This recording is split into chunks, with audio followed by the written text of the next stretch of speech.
MBR, nothing but rants, show where I find topics that I'm rather passionate about and I pontificate upon them. These are not hot takes, but rather takes that I am hot about. Nothing but rants. Hot takes. 3-point stance, we advance. Ball in my hands, I don't take no chance. Touchdown dance, that's my jam. No hot takes, this is nothing but rants. Nothing but rants. Nothing but rants. Nothing but rants. You know Brooks finna cook, let him rain. Try to do it like us, but you can't. Stay the young, going dumb with the chance. Big plays lead to even bigger bands. What's up? What's the word? What's the play? What we talking about? On the scene with the team, yeah, we popping out. MBR, let's get it, let's go.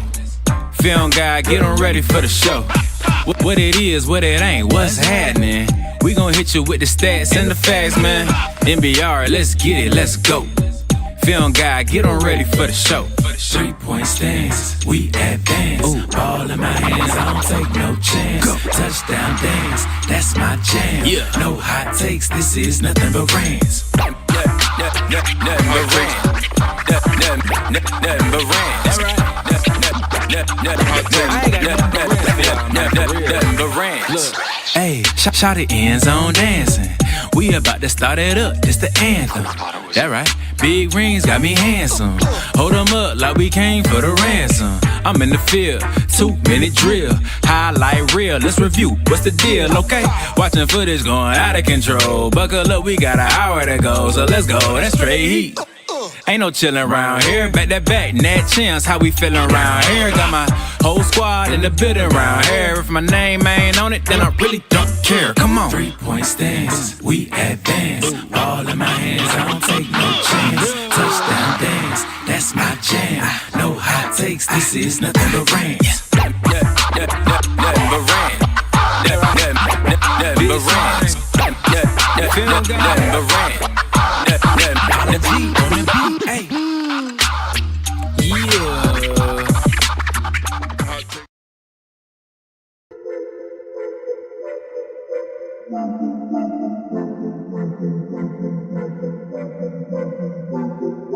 Welcome in, ladies and gentlemen, to MBR, or as we like to call it around here, Nothing But Rants, the show where I find topics that I'm oddly passionate about and I pontificate upon them. These are not hot takes, but rather takes that I'm hot about.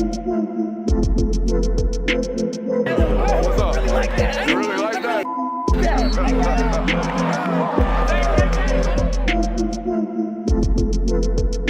Let's shut up and grind some tape.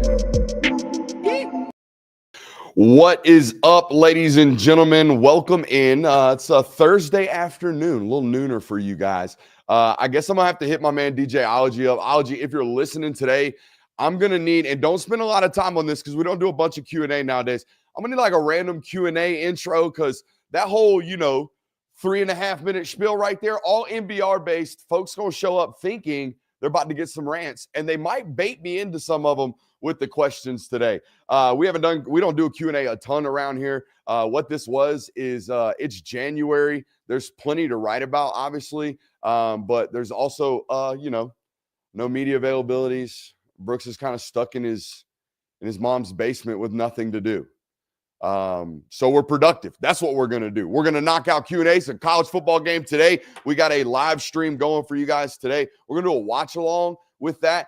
Kirby and I are kicking around. Jonathan and I are kicking around some ideas to make that unique and fun. Watch alongs, obviously, while the game's going on. I'm going to provide some analysis. We'll get up on the board, show you what's going on, maybe even get some still shots of that football game and put it up on the board so we don't get pulled down with licensing things. So we'll get to work on that. We'll make that very unique, I promise you, here on this channel tonight. So give us a run on that one. Wanted to preface you on that. This is a Q&A. We're going to try to get to every single possible question we can today. All right, within a reasonable time limit. Make sure you're hitting the actual question mark there. Towards the end of this show, I will make sure every single super chat gets addressed here as well. Also want to kick around the idea, we've got a lot of like empty black wall space around here. As you can see, if you've looked around the network before, hold on. We're self-produced today. We can do this. I think we can do this.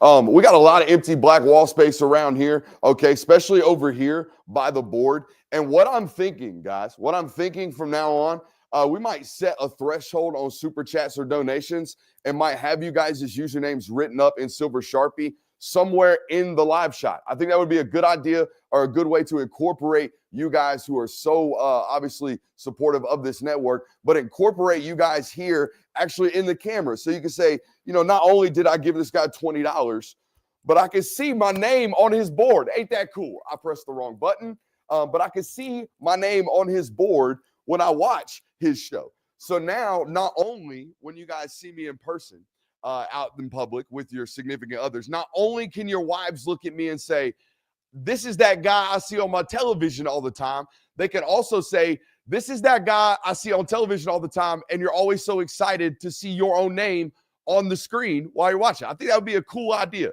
So, yeah, we'll start that. Maybe a threshold of, I think $20 is reasonable because we got a lot of black wall space. So there we go. One time only donation, get your name on the board. And we'll start writing names up. We'll keep a track of those, and we'll put them on the board every single week. Is that a good idea? I think it's a good idea. Might be a terrible idea. Who knows? It'll make sure you guys have reasonable, like I'm okay with having my name out in public type of names here on YouTube, I think. All right, let's get after it. Let's start hammering some Q&As. Henry Dion hopped up in the chat 20 minutes before the live show kicked off. If that tells you how deep we're about to be with regards to questions and answers today, this one came in 20 minutes early. All right, so let's take a look at it. Brooks, OSU stole Caleb Downs out of a UGA dorm and has now marched onto campus and taken David Wilson from us. We look very weak. How do we stop? How do we keep this and stop this from happening? Hey, here's the deal, Henry. Okay, first and foremost, saying that Ohio State stole both of those football players when Ohio State was very well entrenched in the high school recruitments of both of those football players is very disrespectful to our Ohio State fans who are listening, okay? Very disrespectful because they were like second, maybe third, maybe fourth in that recruitment of Caleb Downs. I think it was, if my memory serves me correct, Alabama, Notre Dame, Ohio State, and Georgia in the mix for Caleb Downs coming out of high school. For Damon Wilson, as we talked about last night, it was literally Georgia and Ohio State. All right, so talking about coming in and stole those football players, I get what we're doing. You think they bought those players. You think they got those players at a higher price than maybe you were willing to pay whatever you want to do with that. I think it's disingenuous to do that. Now, if it were be some team off the street that never recruited either of those individuals, didn't put the time in, and just showed up, USC, not involved with either of those. I'm not claiming USC is one of these teams. USC wasn't involved with either of those football players. If they ended up at that squad, I'd be like, whoa, hey, watch out now. But no, here's my overall arcing point or overall thought process on this. Because it's not Georgia fans complaining about it, it's every fan that isn't able to put together a $25 million roster, $20 million roster. It's every fan like that listening today. Here's what I would tell you. You can do one of two things. You can take your complaint, and what a football coach will tell you to do is take your complaint and give me money. That's what they all do. They all sit in front of the camera and they go, we're having players poached. If we don't start getting more money, we're screwed.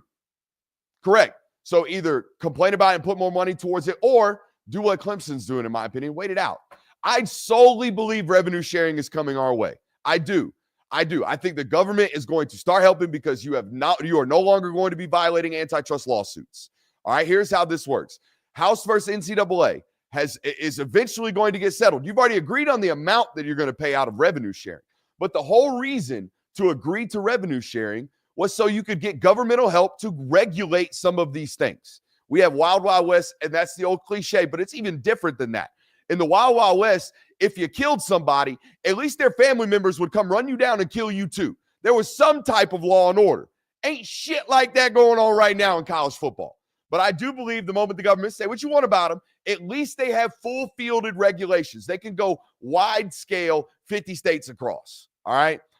Individual states regulating these things have individual motives.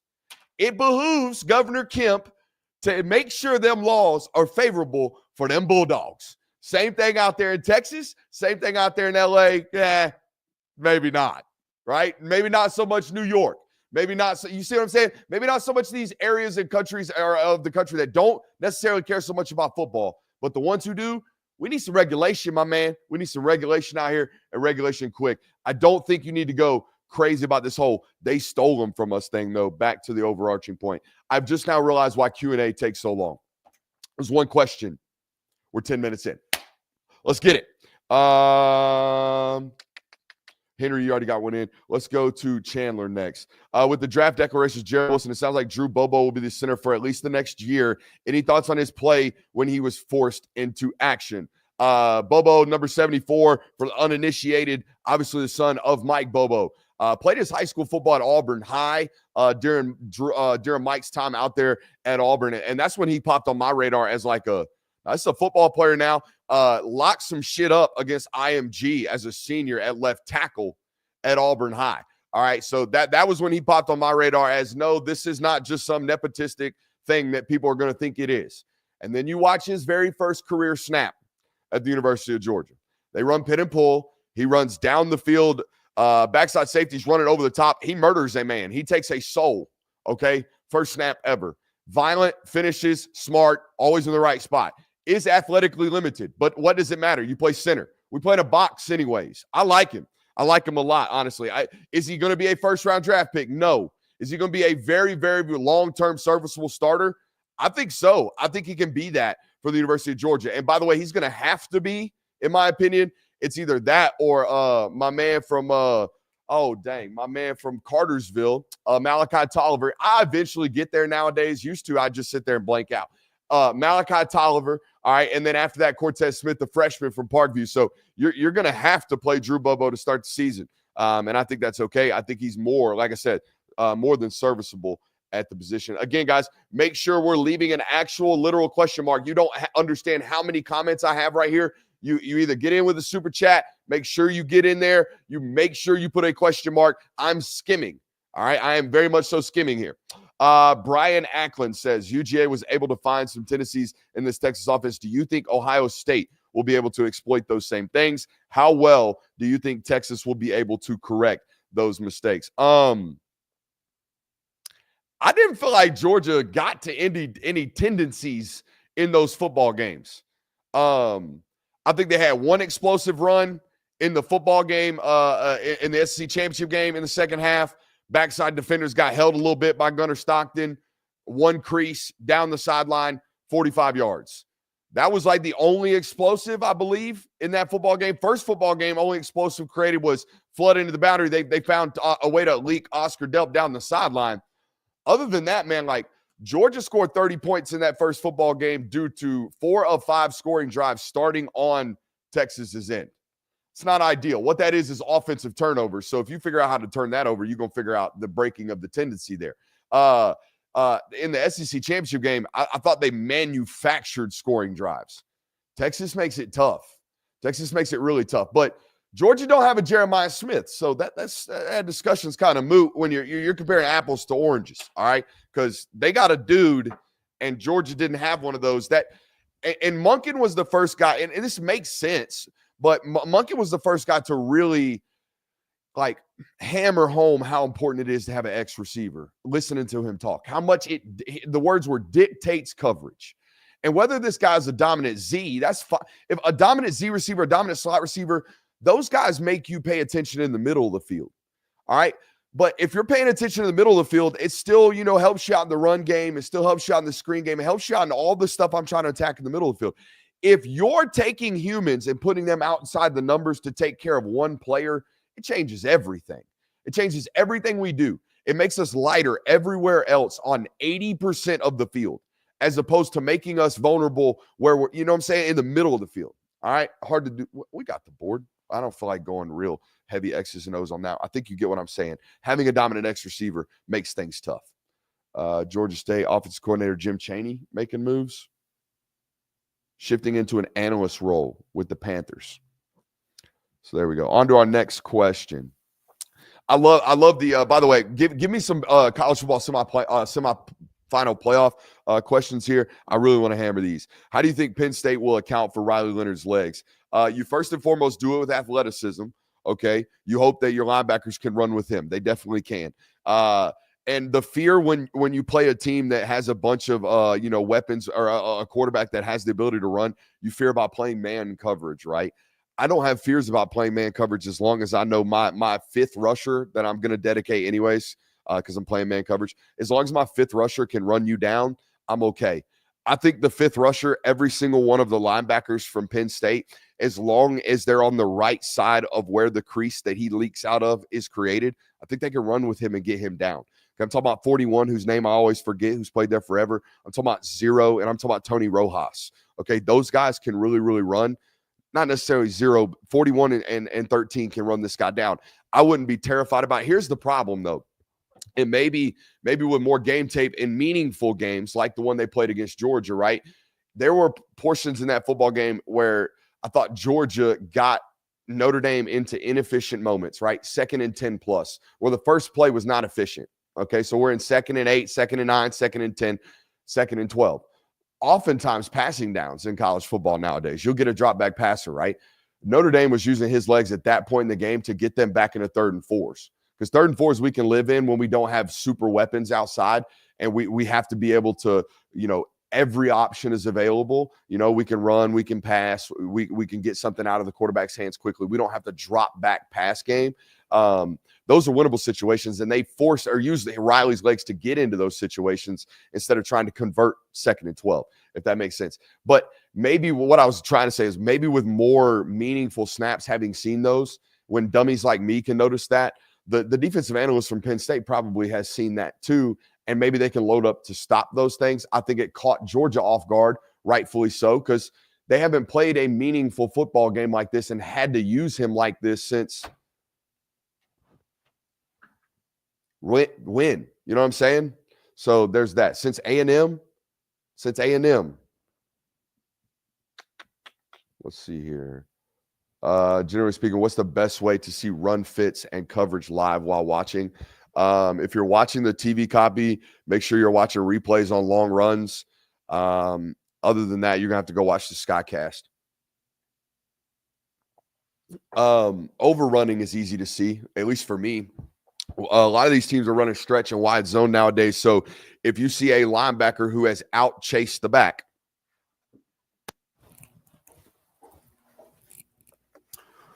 who doing it like Brooksy? That's the question. Who doing it like Brooksy? All right, this is easy to see live, I think. Okay, and if not, maybe you'll see it now. This is really easy to see, even on the TV copy. My kids were playing with the telestrator today. You can see we're using green. Like I said, a lot of teams running wide zone. They're stretching this way, right? Stretching this way. The back is told stretch, stick your foot in the ground, get north and south. Okay. Whenever a crease is created. Now, how are these creases created? When you see linemen and linebackers, okay, overrun the back while he's approaching the outside edge of the defense. Okay, so as he's pressing, what are these guys doing? They're all stretching and flowing, stretching and flowing. The key is, as this guy proceeds this way, you have to stay on his near hip. You cannot overrun him. The moment you overrun him, we will see that. We will see a foot in the ground going that way, right? Overruns are easy to see. It's going to be hard to see where the actual holes are created until you see that back end zone cut. But if you see a linebacker absolutely darting, and then he runs out and turns back this way, and the ball's going that way, that's a missed job by the linebacker. Against these wide zone football teams like Texas, Penn State runs a lot of this. Ohio State will mix it in a ton, but they're a little bit more gap scheme. Notre Dame will run this with Jeremiah Love. Against these teams, if you see backs or linebackers darting and going way too fast over the top, they're going to get exposed, all right? And you can see that on television. I think that answered your question. Let's go back over here to the desk.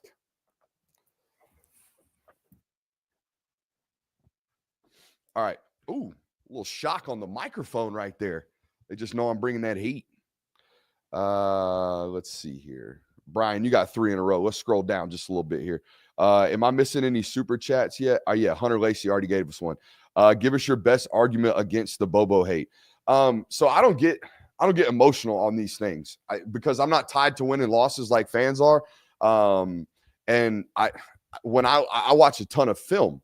So when I go to watch the film, all I'm looking for on there from a coordinator's perspective is, are you diagnosing what the opponent is trying to do to you? Are you putting your players in the right position to win? Are the plays that you are calling, are they layered, right? Are you doing something to open something else? And basic, simple football, in my opinion, when I go watch you on film, is what you're doing making sense, right? For example, there were years prior where I didn't think what the coordinator was doing was making sense. Here's 2 examples. I watched in 2019 and 2018 way too many times where you asked a quarterback in Jake Fromm, who we all know is a very limited thrower in terms of arm strength, okay? Accuracy, great. But is this a football player that you want to ask from the right hash, okay, to throw a 15 back down to 12 or worse, 20 back down to 18-yard comeback on the left side away from him? Probably not. I don't want to ask him to do that, especially repeatedly. I would want to, design an offense based off the fact that my quarterback is a really, really good processor and he can get the ball out on time and he's accurate, right? So I'm going to put things in front of his face quite often, all right, where he can throw and get the ball out and be accurate. I'm not going to ask him to do things that don't make sense to his skill set, all right? If I see that, I have questions about your coordinating. To a man, I've never seen that from Mike Bobo. I didn't see that at Auburn. I didn't see that at Colorado State. I didn't see that first time around with Georgia.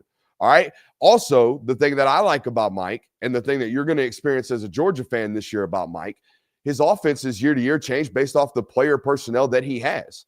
You became quarterback's got the freedom at the line of scrimmage offense the last 2 years. Why? Because your quarterback's brilliant. Your quarterback was brilliant. And you guys, I don't know if y'all know that, and your coach stands up in front of the microphone and he tells you that. I get in front of the board and I try to show you that. You don't really care, though. I don't think you really care. Some of you don't really care when they tell you that. You're just like, oh, he's giving me coach speak about being a game manager. No, they're brilliant. They're brilliant young football players who they're allowing to do so. This guy, this next quarterback's a little bit different. I'm not saying he's brilliant, but I'm going to give him a little bit more of a hybrid and use his legs. I think you're going to see this coordinator more. So I think that's good about him. And I forgot where I was going with the next point because I got sidetracked into the morphing of the offensive formation or the offensive concept discussion. But no, I think what the other thing I saw on tape consistently is just lack of execution, man. And I am the last one to player blame too. I don't like to do these guys aren't good enough, get better players. I think they're good enough. And maybe that's back to some people relate that to a coaching discussion. All right. I think it's 50-50 when we talk about execution. Put your players in the right position, then ask them to execute. I think there's a lack of execution this year as well. So there's that. Let's get back to the general chat. I do see that one additional super chat there, or as we call them around here, super chubs. I think if his name was different, again, with the Bobo discussion, I think it would be a little bit different. Also, I think there's value in continuity. That would be another discussion point there. Let's get to this one right here. Did Damon Wilson make a mistake entering the portal? I don't. He's going. Everyone says he's going to be the guy at the University of Georgia next year. He's going to be the guy times 5 next year at Ohio State. Okay, Georgia has Gabe Harris, a top 250 guy in the defensive end room.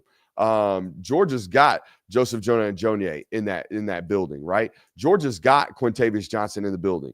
I haven't studied Ohio State's roster that well, to be honest with you, but I know this about them. Jack Sawyer and JT Tuamaloa are the highest rated defensive ends they've signed since they've signed those guys, and they're gone. They're leaving that roster. So I don't like to do the did he make a mistake? All right, but history will tell you though. There's for every Jermaine Johnson story where you leave and you become a first-round draft pick, for every Tyreek Stevenson story, there's like a plethora of not those. You know what I mean? But I don't think he's going to be not those. I think he's going to be a good football player at Ohio State. He's talented, guys. I just don't. What was weird for me was watching him play like he did the first time against Texas, and then never seeing that again. I saw serviceable, winnable. I saw good. Against Texas, I saw great. Everybody paid attention to Jalen Walker. I saw great from my man Damon Wilson in that football game.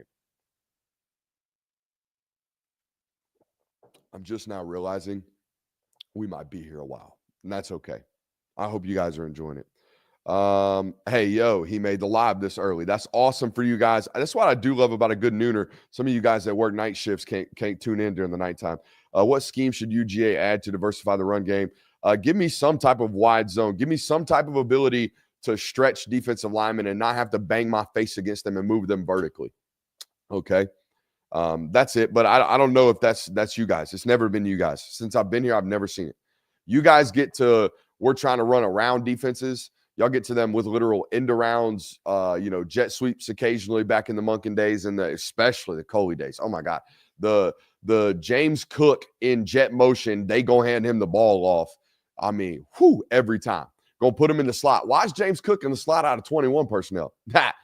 Jet sweep. You watch this. Out from ISO too. But anyways, you don't have as many tendencies on that, but you don't do stretch zone. You don't do wide, it's a funny football discussion. Is it stretch zone, wide zone, outside zone? What do you call it? I have my own process that's a little football nerdy that is not entertaining for most people watching this. Give me your thoughts on if you think five-star DBs Ellis Robinson, Jonah Aguero make significant impact on the defensive side of the football in 2025. Aguero made impacts on the roster this year in 2024, especially in the run game and when healthy. He will improve as a defensive back in the coverage department as he gets more experience playing closer to the ball and closer to the guys he's guarding. So high school safety who, if you watch the tape, okay, from high school, that was a lawn dart, okay? He came downhill as a seeking missile and stuck his helmet and stuff really, really violently. That's some of the most explosive tape you will see from any high school safety. What you didn't see a ton of is what he's being asked to do right now is, hey, there's the number 3 wide receiver, play 9 yards off of him. Good luck. Go cover him. Right? He's gotten a little bit more exposed in those areas. We expected him to do that. I expect growth in that area. As far as Ellis Robinson goes, as we talked about last night, depending on what happens with Dalen Everett, we're still awaiting news there. I have no lean on that, by the way. I think that's a coin flip at this point, from my opinion. Maybe other people are telling other things. I don't know. But it's Daniel Harris, Ellis Robinson, and DeMello Jones kind of competing for that other spot. I'm going to circle back to some of these Georgia questions. I do want to try to find some of these Notre Dame questions and, Penn State questions and Ohio State questions and Texas questions, if you could. Let's be a little topical and spruce in some of that local stuff if we could. Not going big league on my Georgia folks, okay? I just want to talk about what's topical while we've got live college football to talk about. I think you guys can respect that. Reports out now that a lot of Notre Dame team has the flu. Against all odds, baby. Against all odds. That's all you got to do. You got to go play your flu game. I'm going to tell you what, though. That man Marcus Freeman has won the internet over as much as he's won me over. Amen? I also think James Franklin's sitting next to that dude. What he couldn't say, because the internet he's not comfortable with his manhood as much as I am. What he couldn't say publicly is what I've been saying publicly. Marcus Freeman, tremendously handsome, smells amazing. Okay. And the way you do that as a head coach, standing across from him without wanting to let the world know that you think this guy is devilishly handsome. My God, look at this dude. Okay. You can't say it publicly. I can. My God, look at that dude. Okay. You can't say it. The way you do it is you look at him as a bald man and you say, Jay, or, Marcus, how old are you? Look at that hairline. What he wanted to do is say, look at that human. Am I right? But about the flu, good luck. That sucks. Get them fluids. You know what I mean? I mean, the flu is kind of like a 24-hour course. The thing that you here, tinfoil hat theory. If like 12 of my guys had the flu 5 days before the game, I think I'm just like getting everyone in the room, having them share like a Gatorade, give everyone the flu, have it run its full course on the team within 3 days, and then we're fully good to go by the time we play the game, as opposed to hoping that we can quarantine certain individuals and hoping that we can backtrack contact like it's COVID again, and we can isolate certain individuals, it doesn't spread wide, and then you go into the game with 30 guys on the team showing symptoms of the flu. That's thinking next level. You know what I mean? You guys are playing checkers. I'm out here playing chess. Give them all the flu. Give them all the flu the moment we smell it.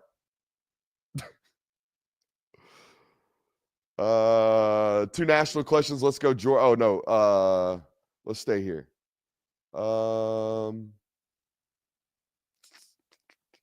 See a lot of branch questions. Have you noticed what Ohio State adjusted to get Jeremiah Smith more open in the last 2 games? Seems they changed something because Mans wasn't always this open or this dangerous. Love this question. Let's go right back to the board. All right. So obviously everyone knew, or everyone now knows, I think they knew this because they did it early on in the year. This is not new to the offensive system. I think they knew the dude could run and do this and run by guys, okay? Run by guys and catch them down here for touchdowns.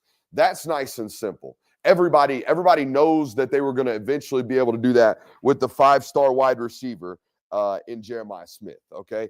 People compared him to Julio. I compared him to Julio. He's Julio. Everyone knew he was going to be able to do this. Now, where I started talking about is they're dusting off the Marvin Harrison game package or game plan is when we know you can do this. We've got to start dictating coverage to you. We've got to start double teaming you, rolling safety help over the top, disrupting you at the line of scrimmage, trying to get you off rhythm. All of those things are basically just meaning we're going to put somebody down here and we're going to put somebody up here and we're going to make you defy them both in some version, right? We're going to play outside, inside. We're going to bracket you. We're going to play underneath, over the top. We're going to do something that basically means we are double teaming you, right? So if we are double teaming you, we're dictating coverage. Now, if we still want to get you the football as an offensive coordinator, what do we got to do? We got to hide you, bunch you, motion you, stack you, switch release you. We got to do all the good stuff that we did with Marvin Harrison, most notably this one right here, okay? This is what I've seen Ohio State, a version of this, do the most when they want to get him loose. This was the touchdown the other day.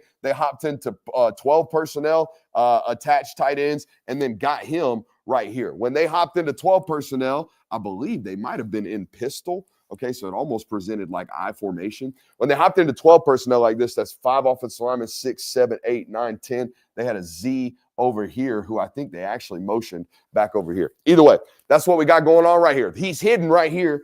And when you play 12 personnel like this as an offense, okay, what does the defense do? They start to load up bodies, right? They got to play a little bit bigger because you're playing a little bit bigger. When we play a little bit bigger as a defense, what do we not want to do? We probably don't want to play a lot of man coverage because we're playing bigger. They're still really athletic. We can't quite cover with them. We're going to start playing zone coverage. And, oh, by the way, all of their offense is now bunched up in here. We're going to get switched, rubbed, bumped, all kinds of stuff. We can't play man coverage against it. So what they saw Oregon do was play what most teams do against 12 personnel bunched formations. They started playing cover 3.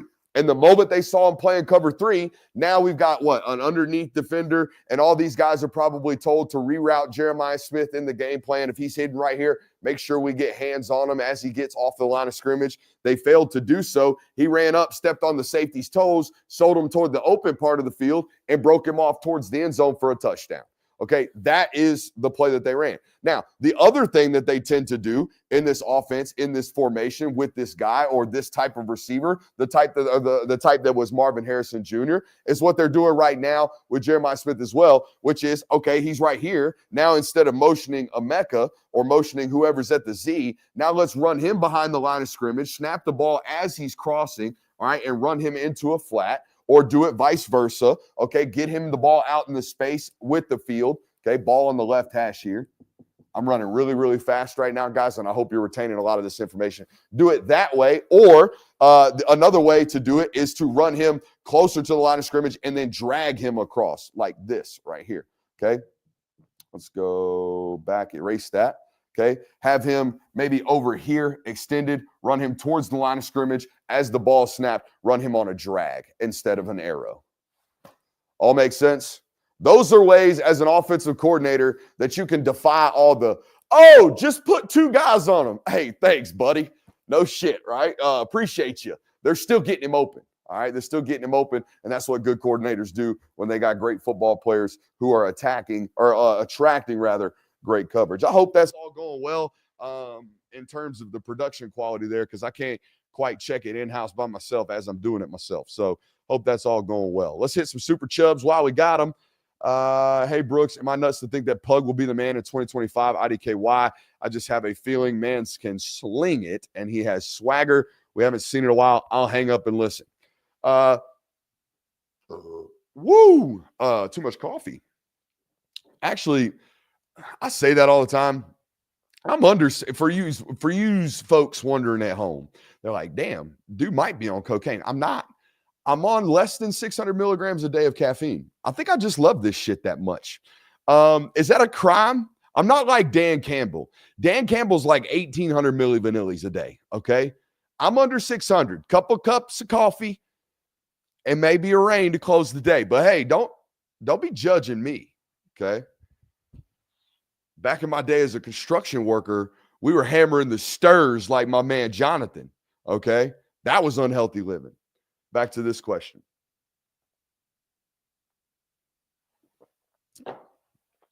Best case scenario for the University of Georgia and anybody that's in this situation is that the old head prevails and balls. And then the young guy gets his shot after the old head gets drafted in the first round. Is that going to happen to Gunnar Stockton? I don't know. Okay. But that would be awesome. That would be ideal. That would be most ideal. If, Baker, if Gunnar Stockton had a Baker Mayfield season in 2024 or 2025, with all those weapons that we're all very hopeful about, okay, that would be most ideal for your football program. Because I think Gunnar Stockton is going to be a winning college football quarterback wherever he may be. And if you're a Georgia fan listening to this today, you damn sure want that being in a red and black uniform, don't you? Okay, so, and I also think that about Ryan Puglisi. And the only pathway for that is for the old head to ball now, right? And I think that's the way, if I were a fan, that is the way I would approach every single one of these debates.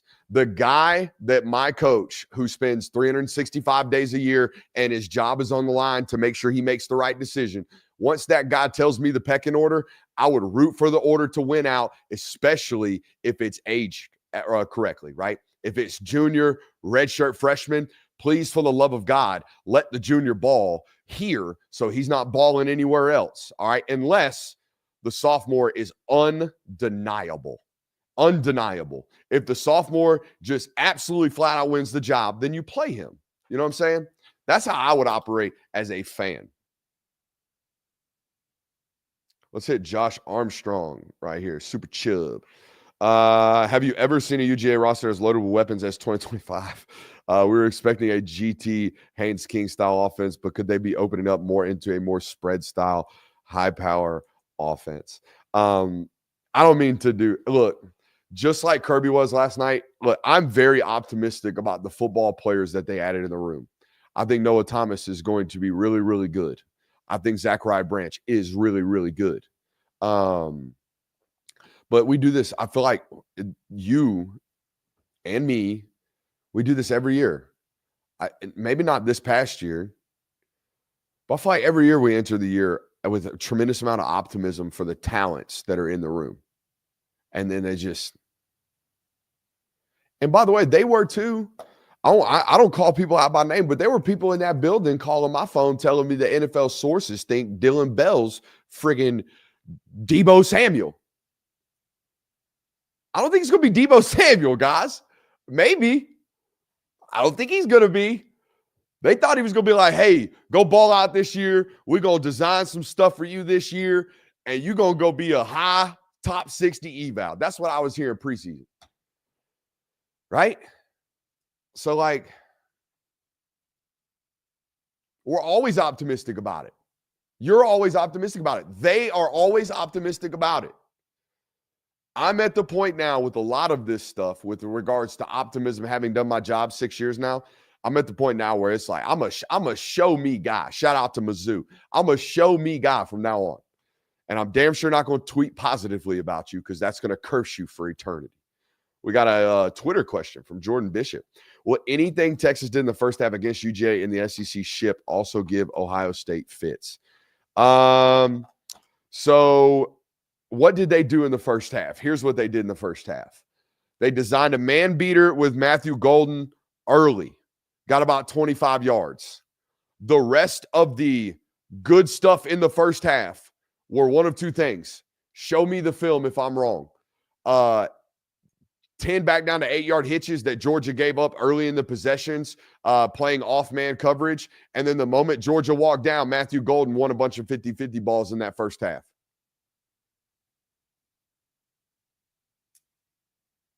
right? Is that schematic fits? Did you give them fits? Did you beat them? Right? Matthew Golden beat them a couple of times. That was the first half in that Texas football game. And then the second half, they got him with a bluff screen. And by the way, they tried to get the bluff screen the very first possession of the football game, and it got tipped up in the air. They were about to hit the bitch twice. Okay? So maybe some of that. But no, look, Texas does what Texas does. Okay? Texas is going to run wide zone at your face. If you can't stop it, they're going to beat your ass. All right? And then in the midst of that, they're going to be running play action and trying to take some deep posts and deep overs, multiple deep overs. All right. They're going to run to grass a tremendous amounts. Okay. Play it out of bunch formations. That's what they do.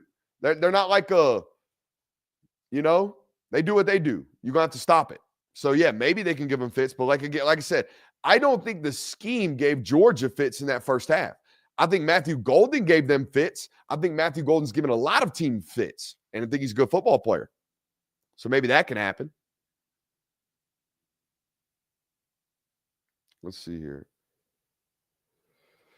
Ooh, Brian Ackland. Brooks, at what point in your life did you realize you had a big brain for football knowledge? So I didn't recognize that my brain process. Look, first of all, I'm not like a football savant. I've been in rooms with guys who they would blow your mind. Now, the problem is when you get in those rooms, they don't meet. I think my biggest and the thing I'm most proud about what I do on this network is, yes, I have a lot of football knowledge, but it's just one thing. You got to be able to take that football knowledge and make it absorbable for who you're like talking to, right? I talk to you guys every day. I've got to be able to take big football brain and condense it down to common folk. All right. That's the gift, I think. That's what I try to do best. That's what I work hardest at. But to answer your question, when did I notice that my brain absorbed football a little bit differently than those around me? The first time I got into college. The first time I got into college and I had to absorb a new playbook. Granted, it was a triple option playbook, so it ain't like a spread system. The moment I first got a playbook installed the first day and they handed me the playbook and I flipped through it, and then that was it. I put it down and it was done. They install it on the board one time. I draw it on the sheet one time. And I look over, my teammates they're struggling, bro. They're struggling. As a freshman, okay, I am doing tests. They give you tests on assignments before the games. Good football programs do. They give you tests on the plays that you're running and that you've installed for the opponents. As a true freshman, when I'm getting 98% on those, and the only minuses I'm getting is because the GA's fucking up, not me. And I have to go look at them and say, hey, buddy, this is how we installed it this week. Okay. That's when I realized, okay, this is something a little bit different, right? And I didn't work for that. I didn't grind for that. That was just my brain did it. All right. Now I do think part of that is because I was always having to, I'm 6'1.5", 6'1" on a good day. I'm 200 and I played at 300 pounds, way overweight. I'm like 240 now. But back in the day, 6'1" on a good day, 295 pounds, ain't beating a whole lot of football guys or football players on even the Gulf South level. So you had to play at a little bit of a smarter rate. Do you think younger offensive linemen might be more physical than guys leaving this year? Guys, Xavier Truss played hard as shit. Tate Ratledge is one of the toughest football players Georgia's had in recent memory. Dylan Fairchild is a menace. They might execute better, but I don't know if effort was a problem this year. I don't think effort was a problem. And by the way, you're also going to get a little of confirmation bias this year on the offensive line performance. If they do perform better, and it's because they have weapons outside that lighten boxes, even if that is the case, even if those are the truths of the situation, most people will directly correlate it to, oh, this offensive line is just better. Those guys were bad. They could be starting on NFL rosters, and you still might have that theory and opinion. I think I see some amens in the chat. I must have said something. Good.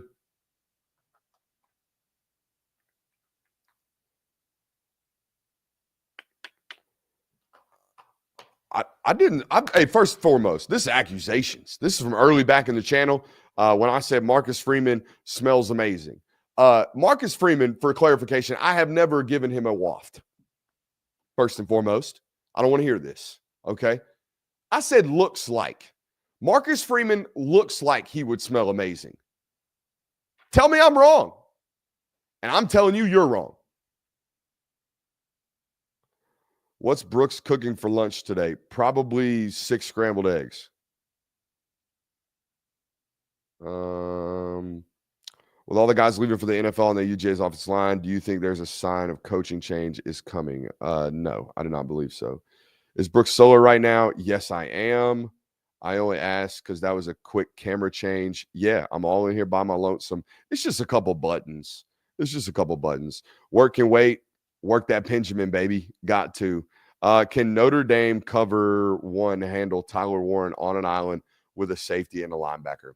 Are you out of 12 or are you out of 11? Out of 11, I don't think we can run cover one hook or a hole. All right. Out of 12, I think we might be able to. What the hell is this guy? Or excuse me, other way around. Out of 12, you're going to have to add that guy to the box in the run game. Out of 11, I think you might be able to play it with the low hole hat. Let's go to the board. All right. So Notre Dame does indeed play a lot of cover one. All right. They play a lot of cover one. And most of the time, when they do, let's put you in 3-by-1. Let's go Z. Let's put the slot here. Let's put the H on the ball. Let's put the X over here by himself. Okay, when you go 3-by-1, they're going to play one safety in the middle of the field. They're going to put the other safety on the H. They're going to put the other star on your defensive back or your slot receiver. They'll walk a corner down over here. They'll put a corner down over here. All right, they'll walk the linebacker, apex him a little bit over here. All right, and then they'll put another linebacker over here. All right, that's 5 DBs, 2 linebackers, 4 down linemen, assuming we got 4 down linemen here. Now, when you get into 3-by-1 like this, the only opportunity to double him is to roll this safety over the top, right? So roll the safety over the top. However, if I get into a situation where, maybe I'm Penn State and I want to play 12 personnel, okay, I want to play 12 personnel, meaning I'm going to put another tight end onto the field. We have the H and the Y attached right here. All right, the safety is now going to walk down, or the linebacker can walk out, play a little bit of man coverage, and now we can play cover hole 1. All right. Put one safety in the middle of the field, show a split look at the snap, rotate them down. All right, meaning I got help in the middle of the field, and now I got a low hole player, basically double teaming Tyler Warren. I think I did that right. Probably not. You never know. Basically, the difference between, are we actually able to have a hole player, or are we going to have to, play straight man across the board with one guy over the top? Do we have 2 free hats is what I'm asking you. And if Notre Dame has 2 free hats, one of those additional hats will be dedicated to Tyler Warren, and the other one will be in the middle of the field. Why won't Brooks get a Disney contract? What kind of offense did you guys run? I'm assuming you're talking about in college. I was a triple option guy the first 3 years, wing T. I was pro style 1 year, and then the last 2 years we were spread. Somebody saying 600 milligrams is a lot. It's like 5 Red Bulls. Red Bull only has like 75 grams of caffeine in it. The reason Red Bull is bad for you is all the crazy shit up in it. But if you're drinking 600 milligrams of coffee every day, it's probably not good for your heart. Don't get me wrong, but I don't think you're taxing the thing. That's what the internet told me. And I mean, shit. How many old folks been drinking like 9 cups of coffee a day since they've been like 35? All right, I think it ain't the coffee. I think it's the other stuff that be out here be bad for you. At least that's my opinion. But I am not a doctor. Drew Allard balls out and wins a ship for PSU. Does he enter the draft this year or come back for another year? If he goes on to win a national title throwing for 350, like a Cardale Jones type thing, and he's got far better tape to this point than Cardale. So I'm just talking about where'd this come from type of performance. If it's like Will Howard, I would be entering my name in this year's damn draft. This year's draft at quarterback, I mean, they've all taken a collective dump. I mean, we're looking at like Jalen Milroe and Carson. And look, Carson's got an elbow thing. I think he's a first round 25th overall type quarterback, fully healthy. The elbow is going to cause some concern. You tell me I got to go basically 10 months without seeing the ball come out. All right. And we got to come back from a major surgery like that would cause some concern for me from an NFL. But from what I've seen on tape, 25th overall. All right. But that's like the third best quarterback. In most classes, fourth best quarterback for some. In most classes, the third or fourth best quarterback might go 8th overall. You know what I'm saying? Like all of them are downhill. So yeah, if Drew Aller does that, get your butt gone. Get your butt gone. Or demand Penn State take all of that national championship money and give you like $5 million a year. Win-win. Did I hear Brooks last night correctly? Is there a watch-along show tonight? Yes, there is. Yes, there is. And spoiler alert, apparently, this is a great idea by Kirby.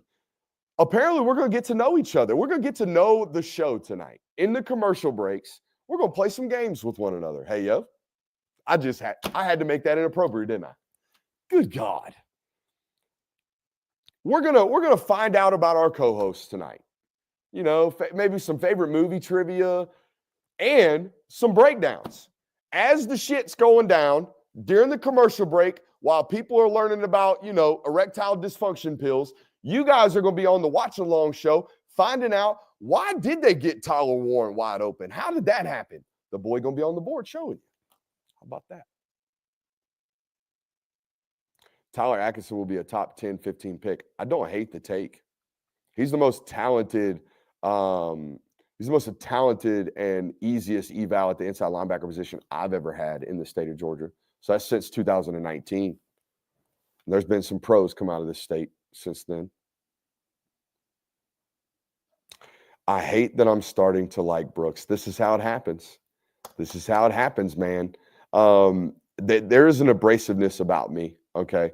I once told an executive during an interview, your audience will either like me or hate me, but they won't have no opinion about me. You know what I mean? I said it much cleaner than that, but they're going to leave thinking something, right? They're either going to go, damn, I like that guy. He knows his stuff. Or, God, that guy's a prick. You know, that's just always been me. And so I'm glad that we've won you over. It normally happens but it takes a while for some.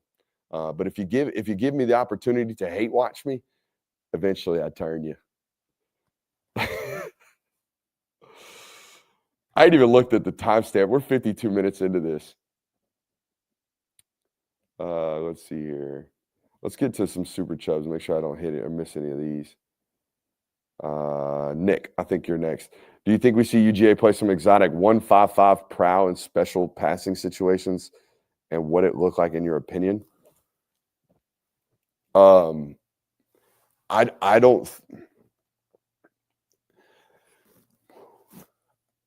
don't picture Glenn Schumann to be an eccentric human. Okay.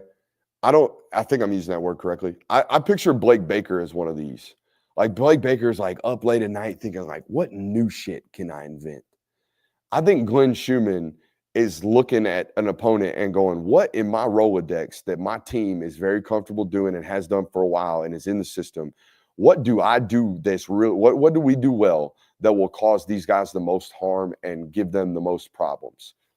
Install that. I've never looked at Glenn Schumann as I'm going to reinvent the wheel guy. I think Glenn Schumann is a guy that looks at the wheel and says, hey, how can we make this more efficient? Right. And maybe I'm wrong about him, but like from what I've been told, like the exotic pressures and the exotic look, that was a Dan Lanning thing. The situation or the simulated pressures thing and all the exotics and all the, you know, at some points exposures that were created because of that. All of that's left and gone with Oregon. If you look at what Georgia doesn't do now, unless it's like third and long, they're not a super sim pressured team. They used to be a very, very high rate of sim pressure team. So I think a lot of that exotic stuff isn't necessarily Glenn's bag. I think, like I said, I think Glenn is this is the wheel. Let's go out here and make sure the wheel's as 100% efficient as we can make it.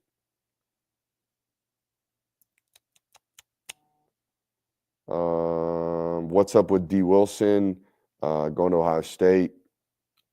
I think. What is the baby Brock news that came out on Bleacher Report last night? 2025 tight end recruit. Don't keep the Bleacher Reports on. The baby Brock that I know ain't a baby. It's the Mark. What's Mark? The 2027 tight end out of Mater Day, who's about to reclass into 2026, I believe. That kid, they call him Little Brock out there in Mater Day. He's from California. His mannerisms look just like him. Y'all ever notice how Brock Bowers stands with his hands on his hips like this? I don't know. It's weird. I didn't notice it until I saw Mark Bowman's his name. I didn't notice it until I saw it from Bowman. He stands just like him. He moves just like him. He looks just like him. He acts just like him. Introverted, quiet, professional, about his business, way older and wiser beyond his years. Teammates love him. Baller, dog. Hopefully a Georgia Bulldog, I would imagine. Hopefully, if you're any football fan, you want Mark Bowman. Mark Bowman's going to be a freak, I think. So, yeah, that guy is the news that I know about Chris Brinkley. Brooks is the GOAT. I prefer a Buffalo. How do you think Jackson Arnold will fit into an RPO system? The legs looked promising, right? Out there at Oklahoma in that one football game against Alabama. You know, they boxed Jalen Milroe's ass from a defensive standpoint, but I think 25 totes from Jackson Arnold caught that defensive staff from Alabama a little bit more off guard than getting shell-shocked by a good defense from Oklahoma. So, yeah, there's that. But go look at the second play, maybe even the first play on Jackson Arnold's high school highlight tape and tell me what you see. I'll tell you what you see. You see a quarterback pulling the ball down, getting his feet directly horizontal with the line of scrimmage, and now his feet are no longer tied to his eyes, and he's innovating. He's out here scrambling. Even though the progressions, the pocket's clean, the progression in the second window is going to open up. And as a young player, you make a great play scrambling, and you throw it 65 yards downfield, and everybody goes oohs and ahs, and everybody gives you a 5-star. In college, as an evaluator, I look at that, and I see it in his college tape too.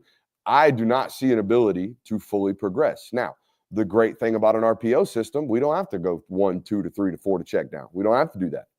We can go, ooh, is that linebacker apexed? He is. We're giving the ball off. Oh, he's involving himself in the box. We're pulling it out and getting it out. I think the stroke's really efficient. That's what you have to have in an RPO system. You got to have a really quick, lively arm. He's got that. So there's that.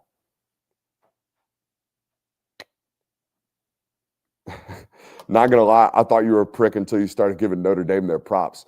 Yeah, and that's how it happens with me. You all I got to, and here's what full admittance, I wasn't turning on tape of Notre Dame versus Virginia. You beat Purdue 66-10 or whatever the hell it was. I wasn't watching. I didn't turn the tape on of how Northern Illinois beat you. I looked at it and saw how they beat you. I thought they boxed you up, made your offense a little bit stagnant, had one explosive play. That's all it takes when you can't put points together. All right. And then I turned the tape on towards the end of the year. I watched you against USC. I watched you, obviously, against Georgia. I watched you against Indiana. And I see a really well-coached, clean, efficient football team. I see good football. And what do I say on this network all the time? And this confirmed it. And you guys think I'm bullshitting you, and you think I'm just protecting my fandom, and I'm not. I've always told you, what am I a fan of? I'm a fan of good football. I'm a fan of what's going on at Notre Dame right now. I am a fan. So there you go. I'm a fan of good football. They're playing good football. Have your team play some good football, and I'll be out here being a fan. Cody Strickland just wants some love. Appreciate you, Cody Strickland. Who will replace Smile and Jaywalk next year? Inside linebacker, C.J. Allen, Raylan Wilson, Justin Williams, Chris Cole. Who has an edge rusher from the Jalen Walker perspective? A collective effort. I don't think you find the one-on-one situational ability of Jalen Walker from one player on the roster right now. I think you are a cumulative effort right there at that position next year. Let's see here. Another super chub. This is Cody Strickland, super chub. What's the offense look like with Noah Thomas and Colby Young? Can we address this after court cases are finalized, I think that would make me feel more comfortable. Ooh, fun. Thoughts on Thomas Castellanos in a Gus Malzahn offense? Is he going to turn it over at the frequency that he did at Boston College? That would scare me. Now, I don't blame the regression of KJ Jefferson on Gus Malzahn like most common fans would. I blame the KJ Jefferson regression on the fact that in his prime at Arkansas, in his great years at Arkansas, that dude was like 6'4.5", 228 pounds, 230 pounds, lean, mean, athletic, run, make you miss, and run over you, obviously. You can't tell me he played a biscuit shy 252 down there at UCF. You can't. You can't tell me he didn't. All right. He looked bigger. He looked slower. He did not look like himself. Now, he had some injuries, and that's on Gus for taking a guy that had some injury history. All right. And even in the college ranks, you're taking a risk when you do that, even though they're young, reboundable players, right? But yeah, you took some risks there, so I think he takes some blame there. I like Thomas Castellanos' skill set. I don't know how much quarterback power we're going to be running with a 5'10", 195-pound guy, but he can be your outside zone threat on some of these reads. We can just invert the mesh point, right? Instead of running quarterback counter read, we can run running back counter read, and he can be the outside threat. All right, all we got to do is flip the mesh point. Has Damon Wilson signed? No, he has not.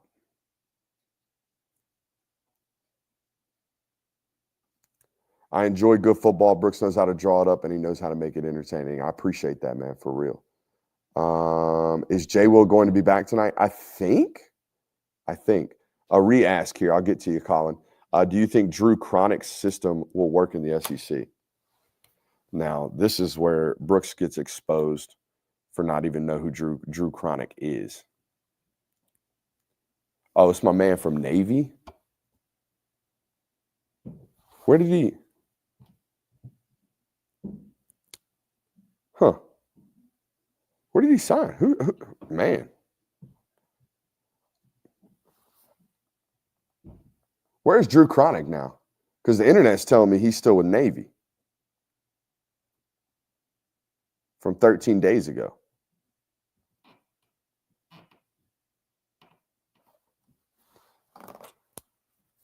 He played at UGA, still at Navy. Oh, so you're asking, will this apply? Now,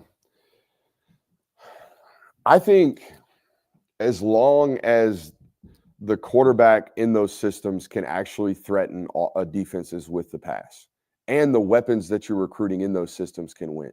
All right, because in this conference, you still have to be able to throw the football because you're going to get put into 3rd and 9s. And if 3rd and 9s are automatic punts, no, the system won't work. Okay, the system will not work. But what he did at Navy, I think the thing that most people talked about with the Navy offense this year was the evolution of the passing department of this triple option. So I do think that is, promising for his prospects to make this, transition, if it were to happen, into an SEC program. So that's the good news about that in terms of him being a option coordinator. All right, I think that's what Buster did really well this year. It wasn't the fact that, hey girls, it wasn't the fact that, or just the fact that they had a good running game. They threw the ball well in football games that they really, really competed in. Let's see here. PFF Talking Head said Chip Kelly was running Mike Norvell's offense in this playoff run. Thoughts on that, Brooks? Well, Chip Kelly didn't have a playoff run this year. Ryan, circle back, clarify what my man from PFF said before I give my opinion on what somebody else said for me. If given the opportunity, do you think you'd have more success as an offensive coordinator or a defensive coordinator? If I ever got into college coaching, it would have to be coaching, not player development side, not recruiting development side, not player identification side, not player acquisition side. That I would walk in and I would feel comfortable about, I wouldn't feel like I'm unqualified asking for a director of player personnel job in 4 years from now. I wouldn't. I've studied so much of this game that I think I know what good football players look like. And I know how to get them, and I know how to develop relationships with young men. I think I would be really, really good at it. And I've talked to people about doing it. And maybe one day that's the job. But if I were to get into actual coaching, not on the the building side, if you will, if I were to get into coaching, it would have to be as an offensive line coach first. We would move up and learn. I still got what I do is explain basic concepts. Digs are digs, sail routes are sail routes, comebacks are comebacks, cover three is cover three.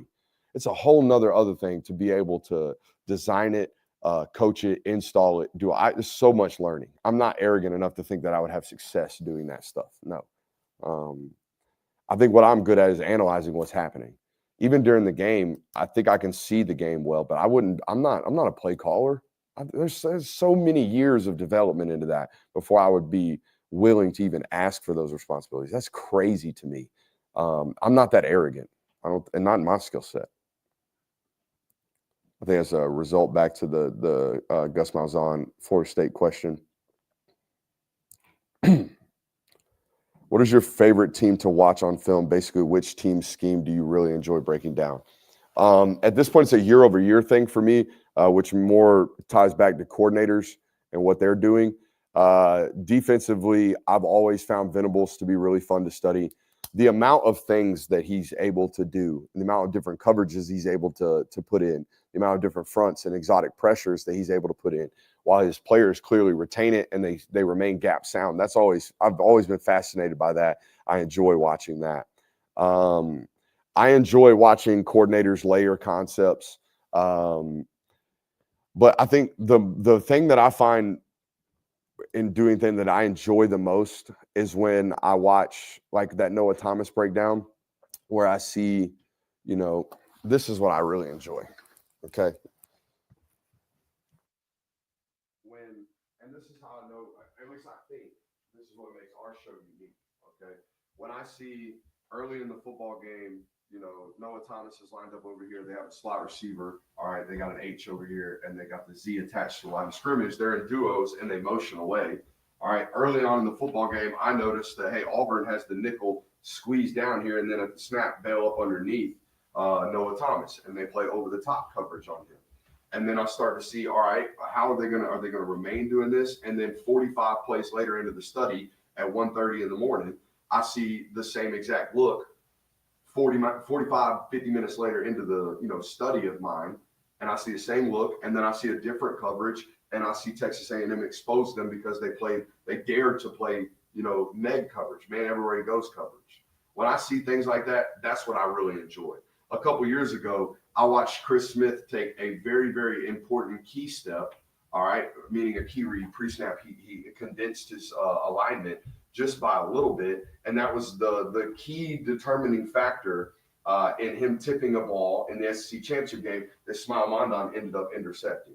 Those things, I get real excited for not only those players, but the fact that I found it.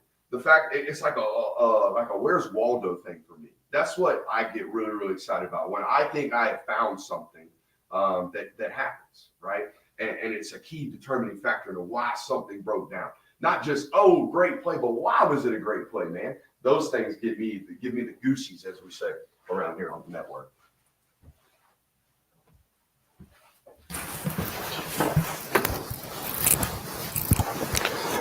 Oh, I think, my bad. The mic wasn't on. I think y'all heard some of that. Make sure you're hitting that thumbs up button over on YouTube. We got a good comment right there. 75 likes to the 225 watching us on YouTube. Make sure you're hitting that like button. Let's get to these super chubs. By the way, I told you $20 plus for writing your name on the wall. So Lord Razor gets his name on the wall with Colton. It's actually your son's name. Hell yeah. For my son's name, Colton, on the wall. Love the show. Go Dogs. We appreciate you, Lord Razor. We also appreciate your son there, Colton. Shout out to Colton. I have to watch my language a little bit more. My bad, Colton.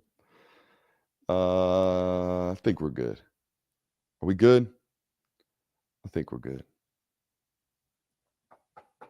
Appreciate you guys for being here today, man. Apparently there's a statewide school closure tomorrow. Colton's name's going on the board. That's how we will end the stream tonight. Let's give him a nice good spot. Let's take us a nice gray Sharpie. Let's unmute our microphone. Let's head over here to camera 3.